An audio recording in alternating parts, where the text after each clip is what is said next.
Good morning, student. Welcome back to online classes, class 7, subject Hindi. Today I am going to start chapter 5. Ashok की कलिंग विजय। अशोक की कलिंग विजय इसमें मतलब कि जो महाराजा भारत के बहुत ही महान राजा हुआ करते थे अशोक, उनके बारे में बताया गया है कैसे उन्होंने कलिंग विजय पे अपनी युद्ध प्राप्त की थी और उसके बाद कैसे उनकी जो कलिंग विजय के बाद उनका अशोक का कैसे हृदय परिवर्तन हो गया था और उन्होंने हथियार क्यों त्याग दिए थे। तो ये पोएम के माध्यम से हमें बताया गया। और इस पोएम में जो हम कल के वीडियोस में देखे थे कि कैसे अशोक के बारे में बताया गया था कि उनका जो पाटलिपुत्र नगर है वो काफ़ी बस विशाल है, बड़ा है, वो भी गंगा तट के किनारे बसा हुआ है और जहाँ की राजधानी थी उनकी मगध थी। और उन्होंने उनके वैभव से उनके इतने कारनामे थे कि उससे उनके माथे जो थे ऊँचे थे और जो अशोक थे वो मौर्य वंश के थे। और इनकी जो वैभव वगैरह थी ये जग की सारी जगह फैली हुई थी, जय जयकार किया करती थी। और इतिहास में इनके इतनी इतनी महान घटनाएं हैं कि इतिहास इन्हें कभी भूल नहीं पाएगा।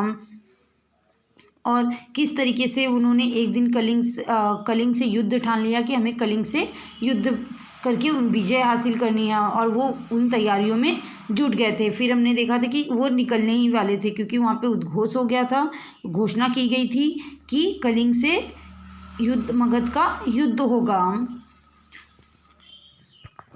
तो हम स्टार्ट करते हैं।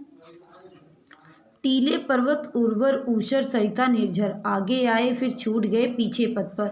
मतलब टीले जो बहुत सारे टीले पर्वत और उर्वर मतलब कि जो उपजाऊ वगैरह होती हैं भूमि, एंड ऊसर बंजर जो होती हैं, सरिता नदी, निर्झर झरना, मतलब ये सारी चीज़ें हमें आगे आए हमारे रास्ते में, उनके पथ में, उनके रास्ते में मिलें, फिर छूट गए पीछे पथ पर। लेकिन वो अपने राह पर, अपनी मंजिल पर इतनी उन्हें ये थी कि हमें हमारी मंजिल को प्राप्त करना, वो अपनी मंजिल पर चलते गए, अपने रास्ते पर चलते गए।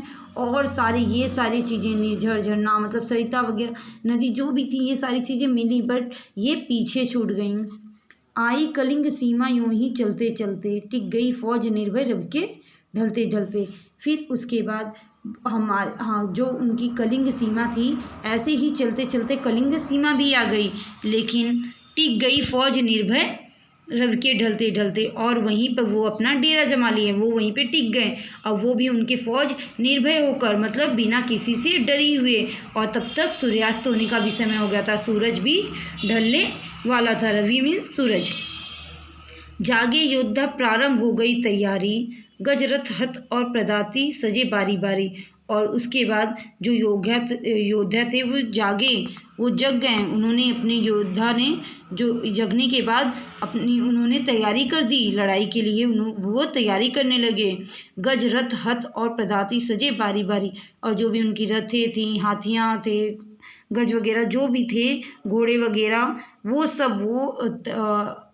सब बारी बारी सजने लगे, जो भी उनके सेना वगैरह थे। कुछ क्षणों बाद चल दी सेना मर मिटने को, उस और शत्रु तत्पर था रण में डटने को। और कुछ समय के बाद जो उनकी सेना थी वो मर मिटने के लिए, वो अपने राज्य के, अपने मगध राज्य के, अपने अशोक सम्राट महाराजा के लिए मर मिटने को तैयार हो गई थी। उस और शत्रु तत्पर था रण में डटने को, और उस और मतलब उनके जस्ट सामने उस कलिंग में दूसरे साइड जो कलिंग के लिए लोग थे, उनके शत्रु थे, वो रण में डटने के लिए, रण में खड़े होने के लिए तैयार हो गए थे, लड़ाई के लिए वो युद्ध करने के लिए तैयार थे कि हम हटेंगे, पीछे नहीं। दोनों पक्षों से प्रलयंकर जय घोष हुआ, यह लगा कि जैसे स्वयं रोष को रोष हुआ। और दोनों पक्षों से जय जयकार की प्रलय होने लगी, मतलब जैसे उस जय जयकार करके चिल्लाने लगे, और ऐसे वो चिल्लाएं जैसे लगे कोई मानो भूकंप आ गया हो, प्रलय आ गया हो।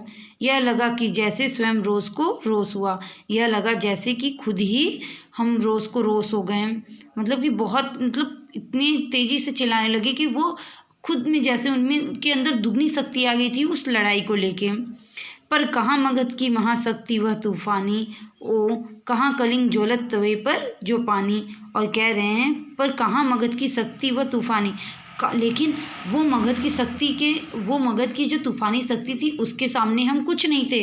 वो जो कलिंग थे वो कुछ भी नहीं थे। वो कलिंग मतलब वो कलिंग उस मगध की महाशक्ति तूफानी के आगे कुछ भी नहीं थे, वो टिक नहीं पाते। ज्वलंत तवे पर ज्यों पानी, जैसे जलते हुए तवे पे हम पानी को डाल देते हैं, छन्न से पानी छनछना जाता है, सेम उसी प्रकार उस ज्वलंत तवे पर, मतलब ज्वलंत तवे का मतलब यहाँ मगध से है, और तवे पर पानी मतलब कलिंग से है, कि उस मगध के साथ वो लड़ते लड़ते हार हो जाते हैं, निताशा आ जाते हैं, वो हार मान चुके थे।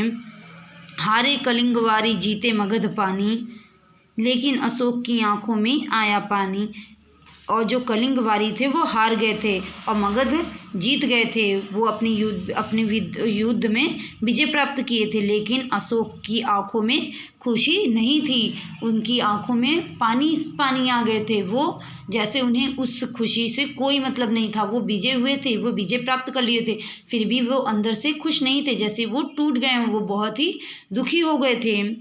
कितनी मांगों का आज लुटा सिंदूर आ, कितने हृदय की आज अधूरी रही चाह, और कितने पता नहीं न जाने कितनी औरतों के आज सिंदूर लुट गए, मतलब उनके सुहाग जो ख़त्म हो गए थे, उसके लिए कहा गया कि कितनी औरतें आज विधवा हो गई थीं, और कितने हृदय की आज अधूरी रही चाह, और कितने हृदय की कितने ऐसे व्यक्ति थे जिनके दिल की बातें अधूरी रह गई थी, कि वो आगे कुछ करना चाहते होंगे अपने बच्चों से वगैरह, जो भी रही होंगी, तो ये सारी चीज़ें अधूरी रह गई। अब आगे की वीडियो हम नेक्स्ट में देखेंगे आगे की पोएम।